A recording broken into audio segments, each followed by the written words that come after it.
Hi friends, welcome to my channel. ఎలా ఉన్నారండి? అందరూ బాగున్నారా? ఈరోజు నేను మీకు ఏం చూపించబోతున్నానంటే ఒక స్నాక్ ఐటమ్ అండి. ఏంటంటే స్కూల్ రీఓపెన్ అయిపోయినాయి కదా, పిల్లలు ఇంటికి వచ్చేటప్పటికి ఏదో ఒక స్నాక్స్ కావాలంటూ ఉంటారు. కాబట్టి ఇట్లా కొంచెం త్వరగా అయిపోయేటట్టు నేను మీకు ఒక సమోసా చూపించబోతున్నాను. ఇందుకోసం అని చెప్పి నేను ఈ సమోసాలకు కావాల్సిన పట్టీల్ని ఇలా రెడీ చేసి పెట్టుకున్నాను. నెక్స్ట్ ఈసారి వీడియోలో ఈ పట్టీ ఎలా చేయాలో మీకు చూపిస్తాను.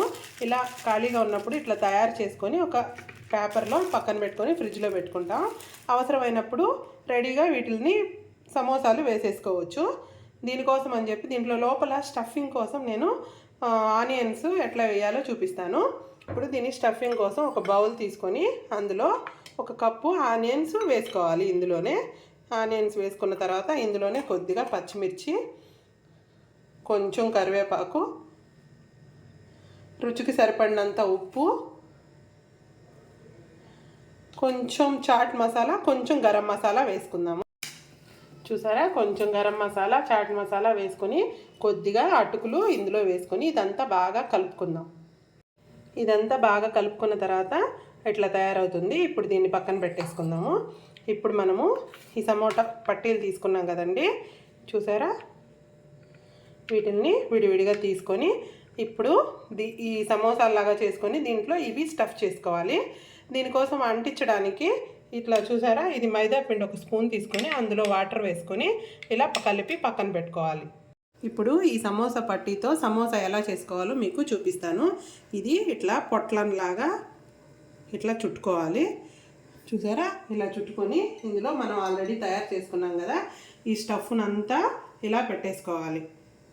దీనికి ఫుల్గా ఈ స్టఫ్ అంతా పెట్టేసుకొని ఇప్పుడు మైదా పిండితో మనము ఇలా చేసుకున్నాం కదండి, దాన్ని ఇక్కడంతా పూసేసుకోవాలి. ఇట్లా పూసేసుకొని సమోసాలాగా ఇలా దీనికి అంటించేసేయాలి. చూసారా, సమోసాలాగా మనకి తయారైపోయింది కదా. ఇలా అన్నిటినీ మనం ఇట్లా సమోసాలాగా తయారు చేసుకొని ఇట్లా పక్కన పెట్టేసుకోవాలి. ఇప్పుడు మనము స్టవ్ ఆన్ చేసుకొని ప్యాన్ పెట్టుకొని అందులో ఆయిల్ వేసుకుందాము. ఆయిల్ హీట్ ఎక్కించి అప్పుడు ఈ సమోసాలను అందులో వేసి వేయించేసుకుందాము. ఈసారి నెక్స్ట్ వీడియోలో ఈ పట్టీల్ని ఎట్లా ఈజీగా తయారు చేసి ఇంట్లో నిల్వ చేసుకోవచ్చో మీకు చూపిస్తాను. ఇలా తయారు చేసి పెట్టుకోవడం వల్ల ఈవినింగ్ స్నాక్స్ 5 నిమిషాల్లో సమోసాలు బయటికి వెళ్ళి తెచ్చుకోకుండా ఈజీగా ఇంట్లోనే తయారు చేసేసుకొని రెడీగా పెట్టచ్చు. ఇప్పుడు ఆయిల్ హీట్ ఎక్కిన తర్వాత ఇవన్నీ మనం వేపుకుందాం. ఆయిల్ ఇలా బాగా హీట్ ఎక్కిన తర్వాత ఈ సమోసాలు ఒక్కొక్కటిగా అందులో వేసేసుకొని బాగా వేపేసుకుందాం. ఇలా బాగా వేగిన తర్వాత తీసి ఒక బౌల్లో పెట్టుకొని ఇలా పచ్చిమిర్చి కూడా ఆయిల్లోనే కొంచెం వేపుకొని ఇందులో వేసుకుంటే నంచుకోవడానికి బాగా టేస్ట్గా ఉంటాయి. చూసారా, 5 మినిట్స్లో ఎంతో టేస్టీగా ఉండే సమోసాలు రెస్టారెంట్లో కంటే బాగా ఇంట్లోనే మనం ఇలా తయారు చేసుకోవచ్చు. మీకు కూడా ఎవరికైనా ఇంట్రెస్ట్ ఉంటే చేయండి, లైక్ చేయండి. ఇవి ఒకసారి ట్రై చేయండి, చాలా బాగా వస్తాయి. నెక్స్ట్ వీడియోలో ఈ సమోసా పట్టీని ఎలా తయారు చేయాలో కూడా మీకు చూపిస్తాను. నచ్చితే లైక్ చేయండి, షేర్ చేయండి, నా ఛానల్ని సబ్స్క్రైబ్ చేసుకోండి.